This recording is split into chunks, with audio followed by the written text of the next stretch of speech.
Hi, everyone. Welcome to the Munch Bunch podcast. I'm here with my co-host, Megan Van Noy. Hello. And then we also have a very special guest, one of my buddies from Instagram, Dr. Hillary O'Connor, and she is known as the Wellness PT if you find her on Instagram. So say hi, Dr. O'Connor. Hello, everyone. All right. So today's episode, we want to talk to her about pelvic floor. So this one is sort of a for the ladies episode, or the ladies in your life. Yeah, ladies in your life. I love it. Yeah. Anyone with a pelvic floor. Yeah. Everyone. I got a pelvic floor. And yeah, I guess technically men could have issues with their pelvic floor too, right? Absolutely. They can. Is it as common as women having problems with pelvic floor, or? It's not as common, but it's definitely, you definitely see clients and with that have pelvic floor issues that are men. Interesting. So why don't you just give us a little bit of a breakdown of like what is a pelvic floor and just take it from the beginning?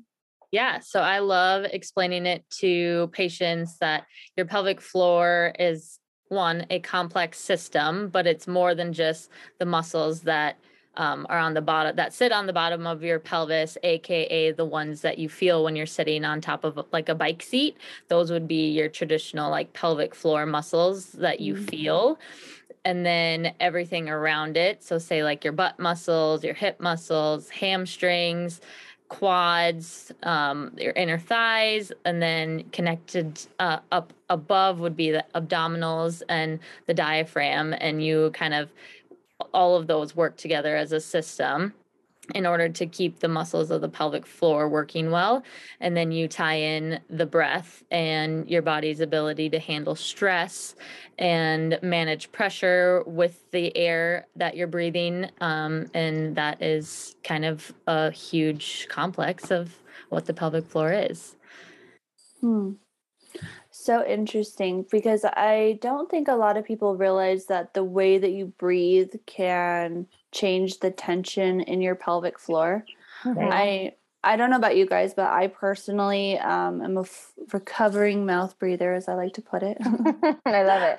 Formerly tongue-tied. Mm-hmm. And I really have to focus on breathing with my belly and the lower part of my rib cage, because I have so many years of breathing with my chest that I have to physically focus on it.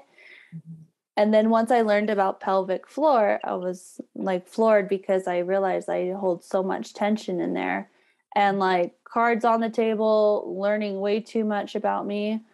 I am one of those people that always had my stomach tight and like sucked in because I wanted to look skinny.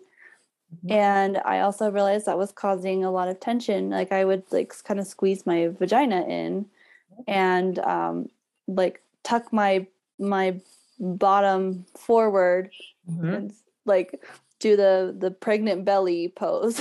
Oh yeah. Everything ends, yeah. So crazy. And so I didn't realize like why I was doing that until I kind of learned more. And also like following you on Instagram, Hillary, like you have so many interesting things. Like you'll post something that says like unclench your butt, and I'm like, oh shit, I'm doing it right now. You're like right this moment. Never notice how much tension you're holding inside your muscles until someone is like, hey, wait a second, you gotta unclench that and let everything relax. Mm-hmm. Yeah, I think that, so, obviously everybody here knows I had a baby last year, and I did pelvic floor physical therapy following having Isabel. And it wasn't the like holding the tension that was my problem. It was letting it like be able to just let the rest of it go. And I, she'd be like, relax. And I'm like, I am relaxing. She's like, honey, no, you're not. Like, oh, it was like a serious conscious effort for me to like really like let things just like relax. And I'll still catch myself, even though I'm, past my pelvic floor PT. But yeah, it was really, really interesting, because I just always was like, I am relaxed. And she's like, No. But yeah, so talk to us more. So how do people know they need pelvic floor physical therapy? Like what would, I had a baby, so that, for me, that seemed pretty, next steps. I had to ask my primary care provider about it. It wasn't something I was told at my 6 weeks. I said, hey, I know there's something more out here. Like, can we talk about it? Like, what's the deal? So how do people know that they need you? Because I'm sure there's so many people that don't know.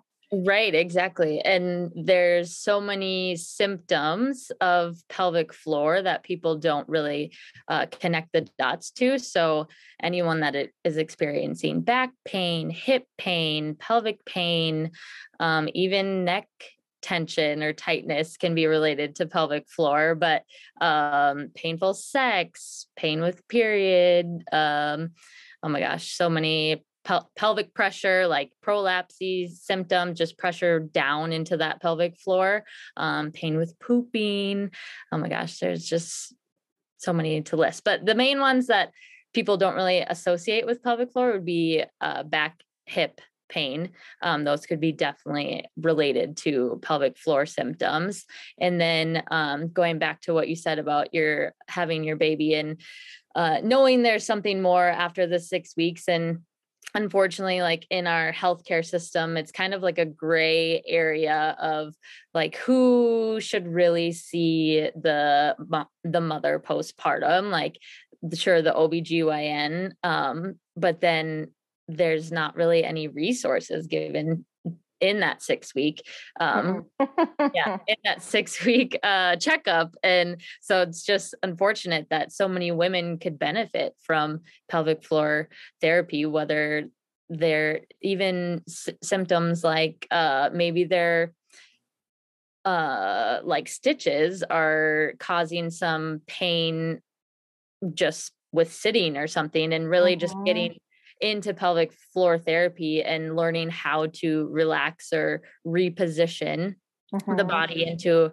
a better position so those muscles don't have to stay tight. And it's unfortunate that people don't get it sooner than they need to. Yeah. And I even learned from a local pelvic floor physical therapist here. She was telling me that like actually pregnant women should see you guys before we even have the baby. And I was like, that would have been nice to know. Yes, absolutely. That would benefit so many women and, pregnant people during birth, because we can really help get your body into a great position for birthing and allow the muscles to be in proper position so they can lengthen at their fullest and not cause tearing, because your body's in a good position to birth the baby. That's a really good point. I had heard of doing pelvic floor PT, especially if you like your first baby you tore, so like to kind of help prevent that. The big one that kind of turned me on to it is I did not realize that prolapse was a thing. My friend, she does these OBGYN conferences, and she was telling me that it was kind of a funny thing. They were getting the screen set up, and they had this presenter that was going to have the slideshows for the OBGYN conference. And there was this giant, IMAX screen of a prolapse vagina. And I was like, one, that's a horrible story. And two, what is that? And she was telling me that you can lose the muscle tone and it just kind of falls out of your body. And that blew my mind. I was like, oh my gosh, like everybody needs to practice Kegels apparently. Yeah. And sometimes it's not even necessarily the muscles kind of like lose their ability to work. It's the position that the pelvis is in, not allowing the muscles to work properly to keep the organs like in and up, lifted to where they're supposed to be. So yes, but prolapse is very common, and there's tons of different exercises and retraining that we can do for women. And a lot of them don't know that. So they go into a prolapse surgery and get, say, a lift of whether it's their bladder, rectum, some sort of organ to lift up uterus, and then their pelvis is still in the same position as it was before the surgery. So they might experience the prolapse symptoms again, because the original issue was never addressed. So that's one thing to let people kind of give them a little information that there's other things we can try before surgery to try and get to the root cause. So.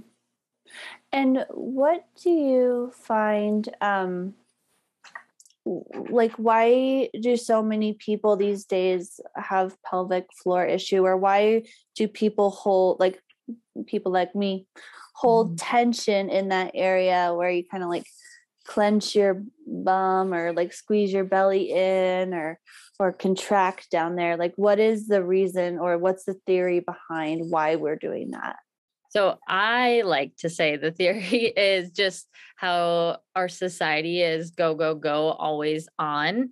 And I've posted about it before, but being on the go, that makes you move forward. Okay. So you're moving forward and you're on your toes, and when you're ready to go, your body's in fight or flight, let's go, let's hold tension. I'm ready to fight, So essentially society is just making everyone kind of be tense and just ready to do the next thing. I accomplished this. Now what am I going to do? Or, oh, I need to do this. And you just have a million little things to do always. And so your body's just kind of naturally tense in this physiological state almost. So it causes the muscles to get tense too, and people hold tension in different places. So with you were feeling, tightness, clenching the butt, but it could even come from the jaw or the shoulders, and that can also put pressure down and cause tension into the pelvic floor.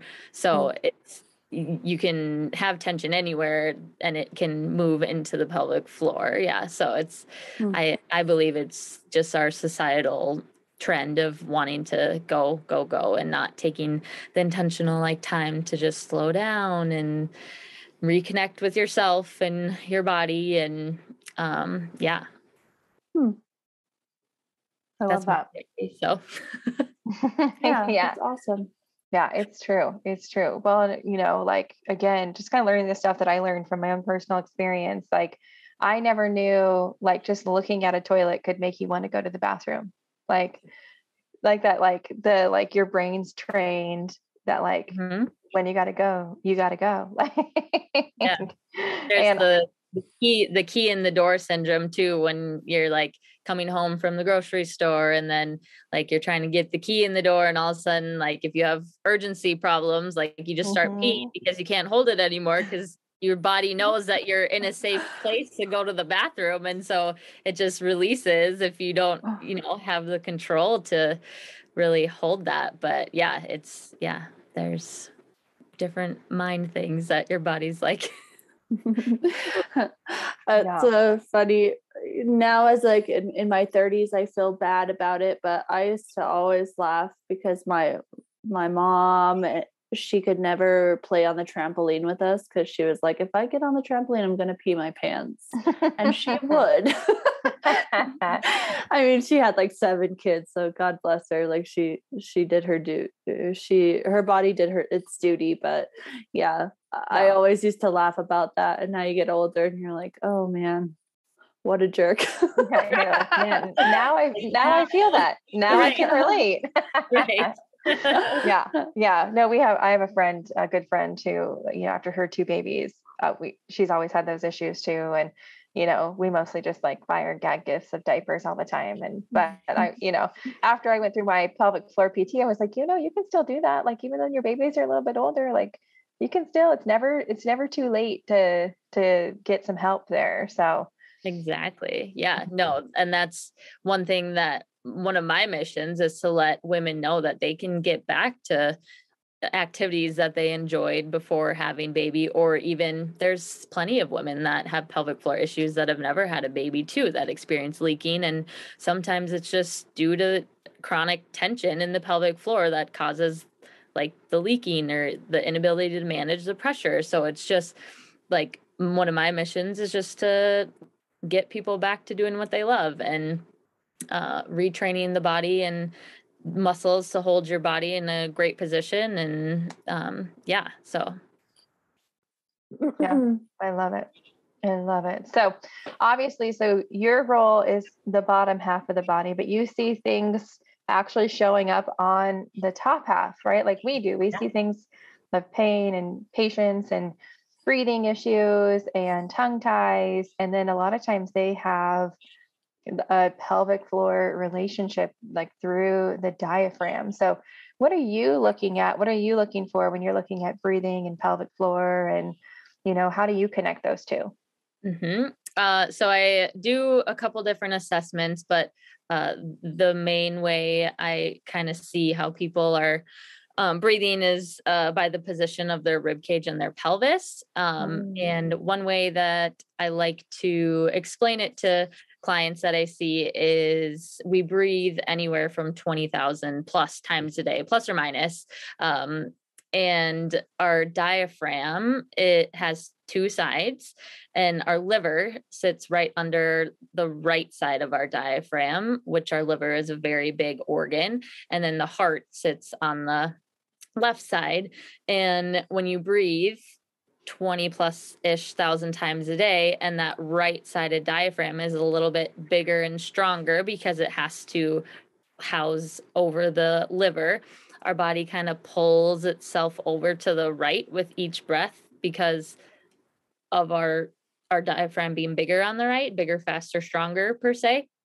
And eventually it just becomes a habit. So breathing pulls you to the right, and then that left side kind of gets flattened out and used less. So then we get a loss of connection of our left ribs, and air is only moving into like the right lower lungs and the left upper lungs. We're not getting air into certain parts of our lungs because of just daily habitual breathing habits. And so what I do is work to kind of restore that and retrain your body to be able to move from side to side equally instead of only getting stuck on that right side. And so I can look at feel someone's rib cage and kind of just assess and feel if their left rib is flaring up. I can use certain movements of their arms to see where their rib cage is kind of positioned, because if you think about it, our arms and legs come off of our rib cage and pelvis. So the position of our arms really tells us how our rib cage is kind of shaped. And there's really two main like patterns that I see per se. And so that first one that I was saying, how you get pulled over to the right and we kind of lose the connection with our left side. That's a really common pattern. And the next common pattern would be, to give you a picture, would be the pregnancy posture of both ribs flared forward, pelvis tipped forward, everything's kind of forward. Me. Yeah. And so then our back muscles start to get super tight, and like our rib cage is flared, so our abdominals get lengthened, and it's just a whole chain effect. So the muscles that we really want to retrain to get our body into a better position would be our diaphragm and our abs, getting our rib cage down. But yeah, so looking at how people breathe can tell us if they're using their neck to breathe. And then you kind of just ask questions too, like, do you find yourself breathing through your nose during the day, or just holding tension in your jaw or your neck or in your shoulders? Just little things like that can kind of give you hints into how they're breathing too. But yeah, a lot of people in that pregnancy posture per se, even if you've never had a baby, you can be in a pregnancy posture. it tends to kick in certain muscles, our secondary breathing muscles per se. So those neck muscles start to kick on because they're in a more optimal position to help you breathe.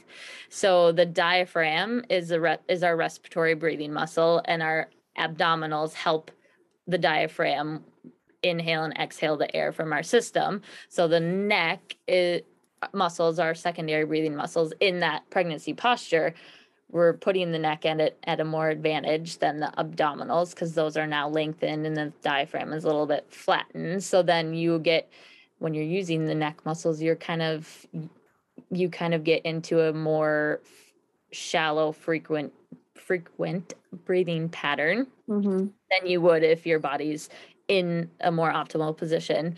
And so, yeah, it's very common to see people in that shallow, frequent breathing pattern and causing neck tension. It can cause headaches, jaw tension, TMD, temporal mandibular disorder.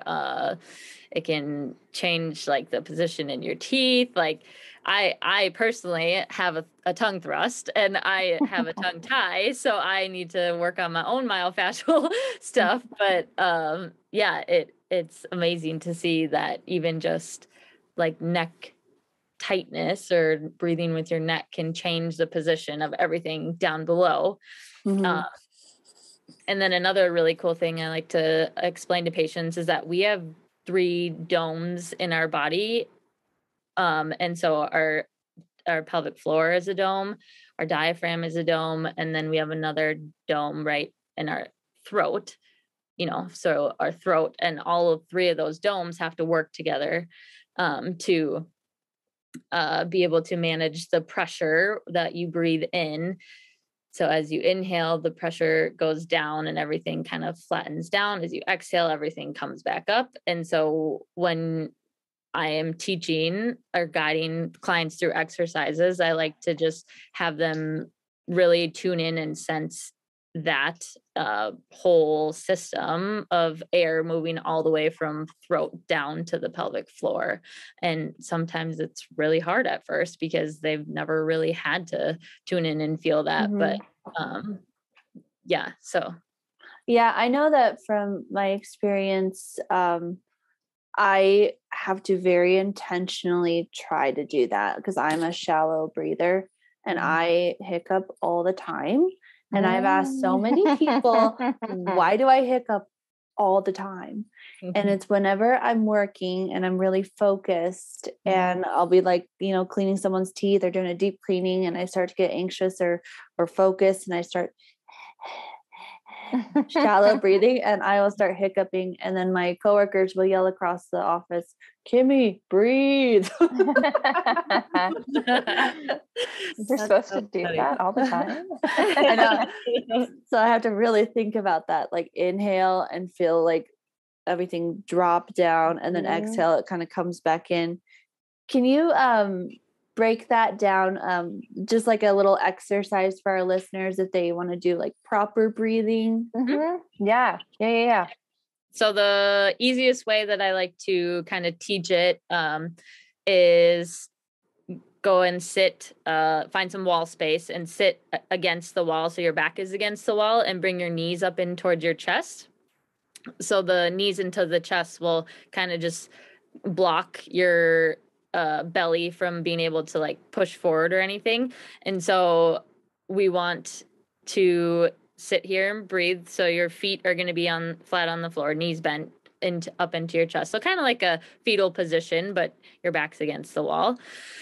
And you're just going to take a gentle inhale through your nose, and then you would exhale fully from your mouth, fully exhaling like all the air out of your system, and just really feeling your rib cage start to close in and come down towards your hips. And then I would ask my patients or clients to pause after your exhale for 1-2 seconds, and then take another gentle inhale through your nose and feel the expansion of the ribs moving, the air from your throat all the way down into that pelvic floor. And then take another long, slow exhale, fully exhaling all the air out of that system.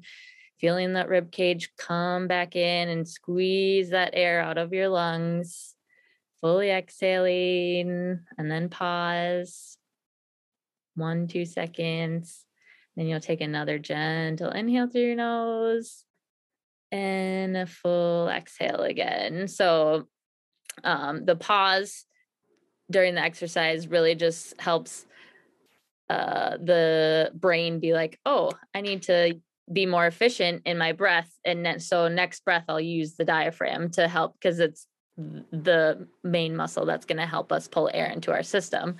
So that's what the pause is for. And then just really getting the breath to move throughout the entire system instead of solely belly or solely neck and shoulders, and just really retraining the body in that sort of sense. Yeah, because I know a lot of my patients, they have a hard time belly breathing if they're not used to it. So I think it was you actually, you posted this video that said, like, if it's not just about belly breathing, but like using the lower part of your lungs. Yeah. And so I've started having them put a hand on their back and then trying to breathe into the hand on their back. Awesome. And for a lot of people that like does the trick, and they're like, oh yeah, I can do that, you know. Or if they're stuffy and they're like panicking that they're not getting enough airflow, when they breathe into their back, it slows their breathing down so they don't like collapse their nose so much. So that's been very, very helpful as well. That's awesome. I love that. That's so cool. Oh, I like that concept. Yeah. It's really helpful. And, you know, I'm always talking about my sweet, sweet Andy. He has the worst deviated septum ever. He needs to have surgery on it. But he's the best. He just, I taught him that technique, and he's never been able to belly breathe, but he can do that one. He was like, wow, I can breathe through my nose and I can get enough airflow. So awesome. If Andy can do it, anyone can do it, I think. Perfect. I love that. Megan, I don't know if you've had this too, but anecdotally, I mean, there's not a ton of research on it, but I've had multiple clients that say that they had less painful periods when they had their tongue tie release because of the fascia connection to the pelvic floor. Another one, she had less painful sex after her tongue tie release and learning how to belly breathe, of course. And yeah, like, have you had any of those type of things? I know that like a lot of them also, they have less bathroom issues. Like they can like hold their pee at night and they don't need to wake up multiple times a night. What are your experiences with your patients and like things that they notice with their pelvic floor and the tongue tie release? Yeah, I've had a lot of patients give that feedback as well. I've also had some patients report that they started noticing pelvic floor issues, and part of me has wondered if they've just always had them or have always been super tight, that they never knew how to connect it. And so now that they have almost like the freedom to move, they don't quite know what to do. So then I've even had to refer to pelvic floor physical therapy, because like it's like all of a sudden it's like, oh, like it's not as tight, it's not as like, you know, tense, I'm not holding it all the time now. So now what? And now I almost not only need to relearn, you know, tongue and function and soft palate seal, diaphragmic breathing, but now I need to relearn how to use my pelvic floor. So it'll be all three of those areas. Right. Yeah, that's awesome. And speaking to that too, when you release the tongue, you're essentially, those people are probably prone to be in that pregnancy posture, in that short, frequent breathing pattern. So they were using their neck muscles to help them breathe. And then you release that and the fascia kind of releases. And now their body's like, well, now I'm not tense and tight anymore. So now how am I supposed to breathe? You know, so tension moves elsewhere. And like you said, they might experience new tension in their pelvic floor because their body is like, oh, we need to hold tension somewhere, you know? So, yeah, and there's a fascial connection from our tongue all the way down to our big toe. So it's all connected. So that's awesome that you guys have had clients that have had success or improved in symptoms that they essentially didn't even know they had before they got their releases. Yeah. Mm-hmm. It's all about that body awareness. Yeah. Body awareness is huge. It doesn't matter what part we're working in. And I think that's what's so important. Again, when we like talk about this till we're blue in the face, is always finding a like collaboration group to work with, right? Like, because it is the whole body, it is every piece and every part. And if we just take care of one, like you said, all of a sudden they might figure out they have tension in other places. And that's not our specialty, that's not our modality. So having somebody in our corner like you, be like, okay, we'll talk to Dr. O'Connor. This is her area of expertise. Like, we want to take care of you head to, to toe, big toe, whatever it is, right? Like, so yeah, I just think that's so important and so crucial. Is like, we're kind of unwinding body issues in one spot that it either might highlight or help with body issues in other spot, because it is, it all comes together. It all is connected together, even though, in the medical field, we don't really study it that way. Right.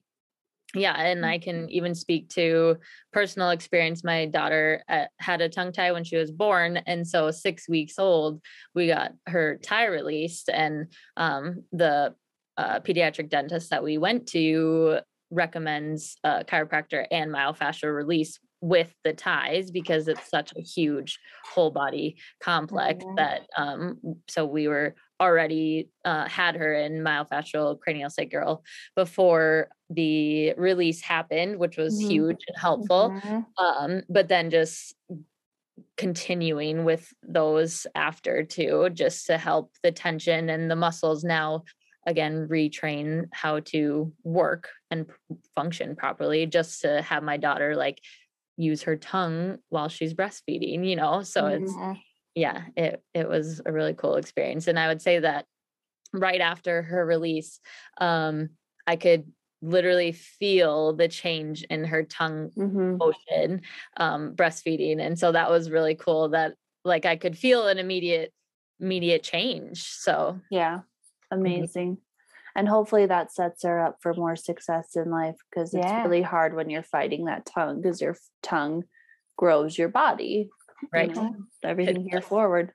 All right. So thank you so much for being on with us, guys. Dr. Hillary O'Connor, she is a physical therapist PT. You can find her on Instagram, The Wellness PT. And her website is www.thewellnesspt.doc.com. I love that. And then Dr. Hillary, do you do anything virtual, or do you see people in a certain state, or like how could people connect with you if they feel like they need help? Yeah, absolutely. You can contact me through my website, and I do virtual consultations. So I can see people virtually and really get to know their body and how their body is moving, and just give them a kind of a plan, a corrective exercise plan to help them move better and feel better and be able to enjoy what they were doing previously. But then I also see clients in person as well. So have that option as well if you're in Alexandria, Minnesota. Minnesota. Okay. Yes, Minnesota. All right. That's awesome. Thank you so much for being on with us. We appreciate you guys a lot. And then don't forget that you can find Megan and I on Instagram. We have the Munch Bunch Maya podcast Instagram, and then Megan is at NWMFT, and Kimmy is at Mouth Muscle Memory. All right, thanks guys.